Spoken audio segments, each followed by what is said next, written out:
Hello and welcome to Courageous and Free with Jacqueline Mack, live here on LinkedIn and also live on YouTube. Obviously, this is a podcast. If you're new to my world, you might not have known that, but I record this live here on LinkedIn and YouTube, and then it goes to all the podcast modalities out there.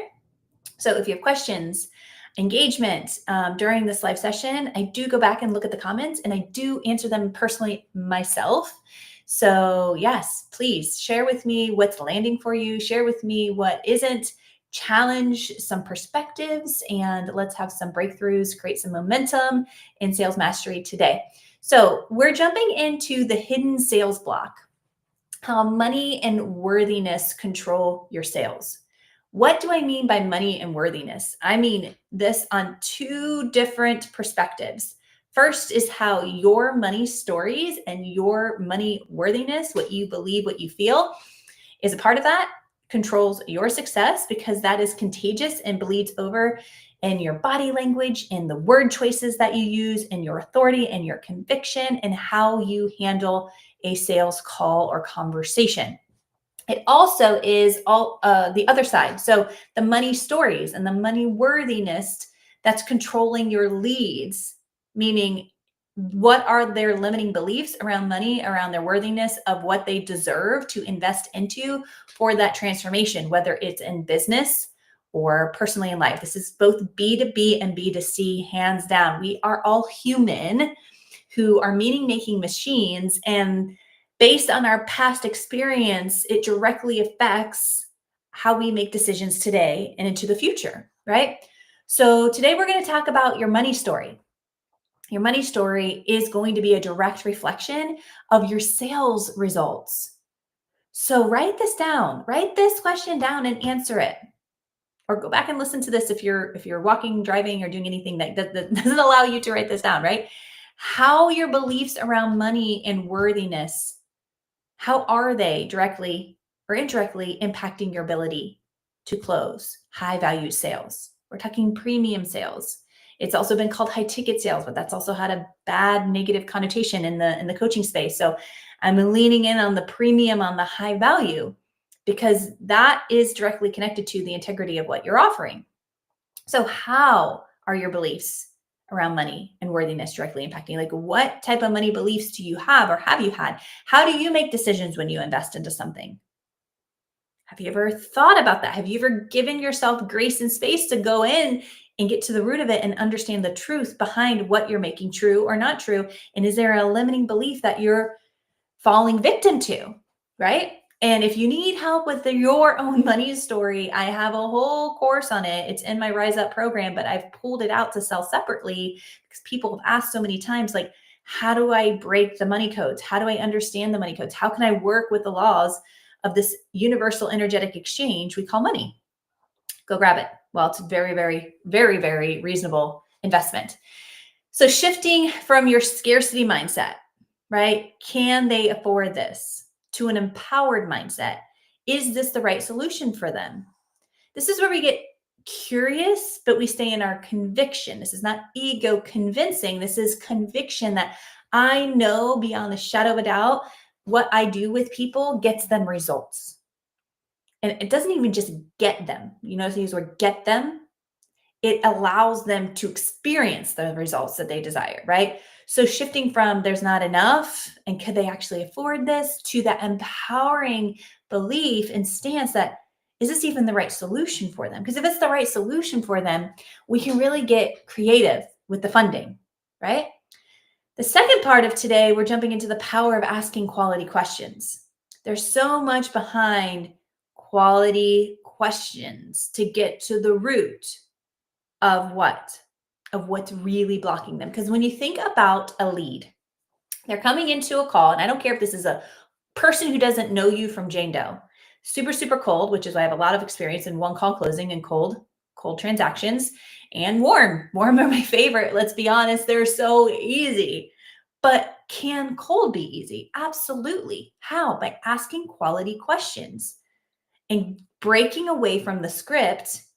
Yes, people are out there like, oh, the script works, the script works. Okay, maybe the script works for you, but at the end of the day, you're going to eventually sound robotic and less genuine and less authentic if that's what you are reading from on every single call. So when we ask a quality question, we can break through the surface level of the answers that they're giving us and really get to the root of their pain, their problems, what it's costing them, underlying objections, which remember, objections are just what? If you listen to some of my past podcast episodes, objections are just perceptions.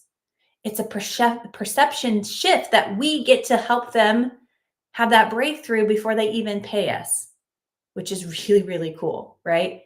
So when we can break through these surface levels, get to the root of what is really going on and why is it going on in this way and for how long and how much it's been costing them, it really rarely is about the price. It really, really rarely is about the investment. It's about digging deeper into what's holding them back. And if we don't do that, we are not a professional, period, right? So that has to happen first, quality questions. And are you active listening? Are you active listening to listen for their money stories, their worthiness? Do they even think they deserve this? Because they're going to be sharing it in ways, but we have to see it and hear it and not just read from the script or ask the next question because it's the next question on our script. When you're active listening, you're not thinking about the next question. You're listening to what they're sharing. The next question comes organically because the next question might simply be, oh, that's interesting. How long has that been going on? Oh, can you tell me a little bit more about this? Oh, I'm curious. Why do you think it's that way? Those power phrases will pivot you into getting more juice for the squeeze, right? And this leads me to the third piece, which I've already dived into a little bit here, is the active listening. This is the ultimate game changer in sales. You can say you're horrible at sales, but when you actually learn how to master active listening, you will master sales very, very quickly. Because most business owners miss the sale because they're listening and then they're already preparing their next response. And then they're getting hyped because they want to share everything that they know and they want to pitch really quickly.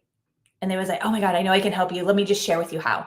No, we seek to understand first. When we seek to understand first, there's a couple different things going on. First, we're building ultimate trust, right? Think about this in even your friendships and your relationships that you have, personally, professionally. Like if someone genuinely is seeking to understand you, that shows that they care. What happens when you show that you care? Trust goes way up, right? So at all means, at least give a damn about why that person's on a call with you and why they're sharing their challenges and their problems with you. Because if you don't give a damn, you're going to burn out quick and authenticity just goes down the drain. Like, and that I've been in different businesses where they've hired me in to help with their teams. And some people on the team generally just didn't give a shit.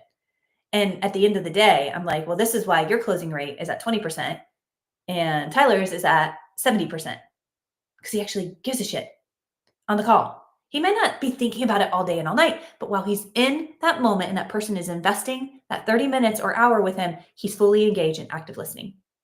And that what we can also do this is we can identify the emotional triggers behind the objections that's guiding them to lead them to the clarity side, like leading them to have that breakthrough before they pay you, leading them to like, hey, this is interesting that you say this.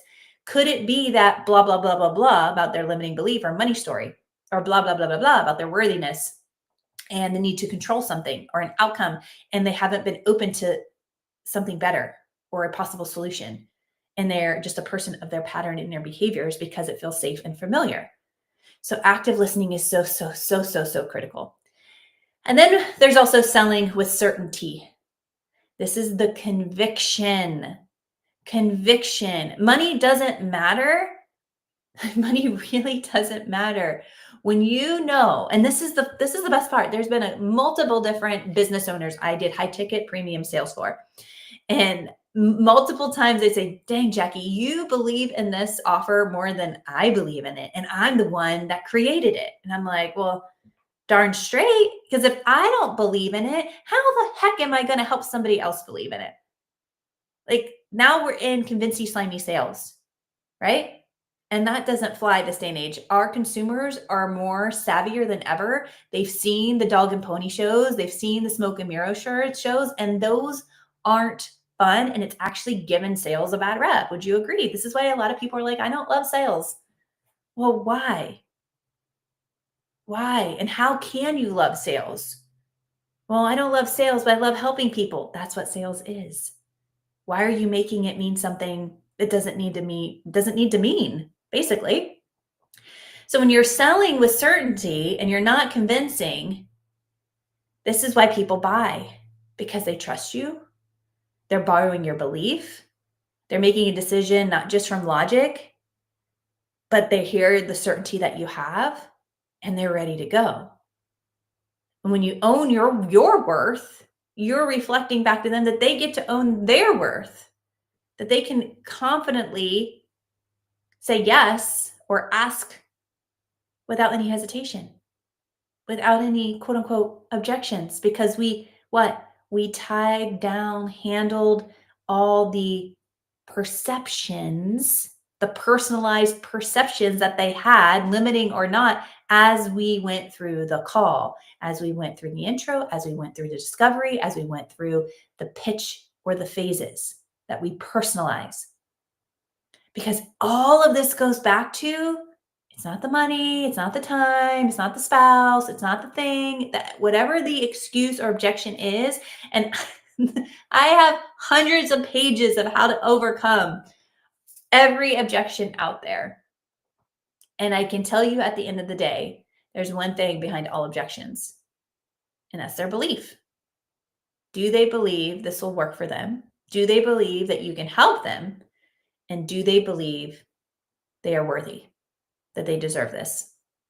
Because when it's premium pricing, a premium investment, and there's funding involved, you better be ready to support that in any way that you can, because their belief is going to be screaming at them. It's risky. It's not familiar. It's not predictable because they have never done it before. So the mind's going to want to stop them and keep them where it's safe, quote unquote, because safety is predictable, but it's not safe where they're at because they desire and deserve the transformation. Again, whether it's a personal transformation or a business transformation. And then the last piece of this is the reframing objections. There's a lot out there when it comes to the psychology and NLP of reframing things, reframing the maybe I can't afford it into a powerful decision-making moment for your lead, or reframing I always think about things, or I always sleep on things, or I always, when they say what I always, great. Can we just pause, Jonathan, for a second? How's that working out for you? If you've always done the thing this way up until now, it hasn't worked. Oh, it's always worked. Well, share with me a couple stories. And then why are you even on this call right now? Right? Helping your leads see that investing in themselves is about transformation. It's not the cost. And what do I mean by that? Multiple times when people are like, can you just tell me how much it is from the beginning of the call? Can you just tell me how much it is in the middle of the call? Can you just tell me how much it is? It's like, okay, yeah, I can happily tell you how much it is. But honestly, John, if it costs $100 or $50,000, it doesn't matter what the investment is if I'm not certain I can help you and you don't love how we are going to do this together. Would you agree? I want to hear that he hears what I'm saying. Active listening, checking in. Does he have a money block? Does he have a worthiness block? Because I've cleaned up all of mine. I mean, to some degree, there's times where things will pop up and I'm like, I'm like, oh, isn't that interesting? That old story, that old limiting belief from 10 years ago that I cleaned up 4 years ago is showing up again. This isn't a check the box one and done. That's why money codes is codes. It unlocks, when you unlock a code on your phone, it allows you to open it and work with it. When you unlock your money beliefs and your money stories, it allows you to be able to work at a whole nother level with money. And it will allow you to understand how your buyers are giving their power away to what? Money, circumstance, situation, their worthiness. It's deep, but this is sales professional. This is a sales professional lead to mastery talk track here. This isn't for amateurs, but for the amateurs if they want to master it, but it's a practice, it's a repetition. Every time you put in the rep, it gets stronger. You're building that mental muscle. And the more you understand this and how people make decisions, decision mastery, how you make decisions, decision mastery, this all will flow effortlessly. So think about it. Are your beliefs around money and worthiness silently sabotaging your sales? I guarantee they are, even if you're closing pretty well. Like I have people that are closing at 25, 35%, and they want to do better. And they're like, this is good, but can I do better? Yes, you can always do better. Now, are we getting comfortable with understanding no is no? And that's great. That's a decision, and that we're not at 100% all the time. And sometimes a no is later. And I worked with a company who's like, no is never. Don't fall for that. They're never coming back. And I'm like, well, who am I to say that tomorrow's another day? They can change their mind. But yeah, no is no. And I'm not, there's no attachment to them ever coming back. But if they ever do, and if I implement a structured, genuine, authentic follow up process, and I close another 50 to 75% of those who said no, and I'm already closing at 75%, am I going to be mad? No. Why? Because I just helped more people. I created more impact, and I get rewarded financially from that. That's the beautiful thing.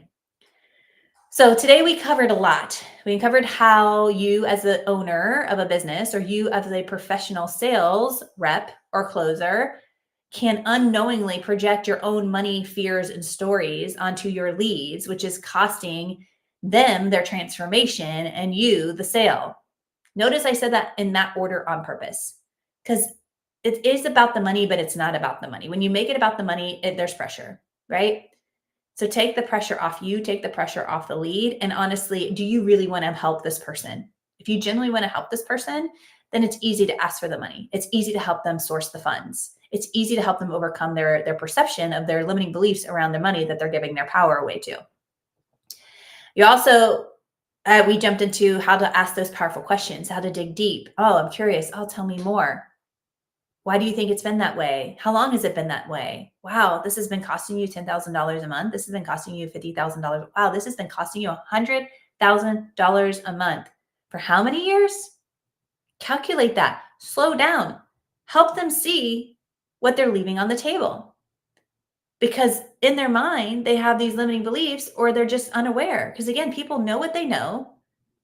I know what I know, and I'm very confident in that. And I'm certain about certain things that I know. I'm also certain that there are things I don't know, right? There are things that I don't know. That's okay if I don't know. I don't know how to fly a plane today. And I'm okay with that, right? When I was younger, I was like, oh, it'd be kind of cool to learn how to fly a plane. It's okay that I don't know how to fly a plane today. It's not a big piece of my day to day living, right?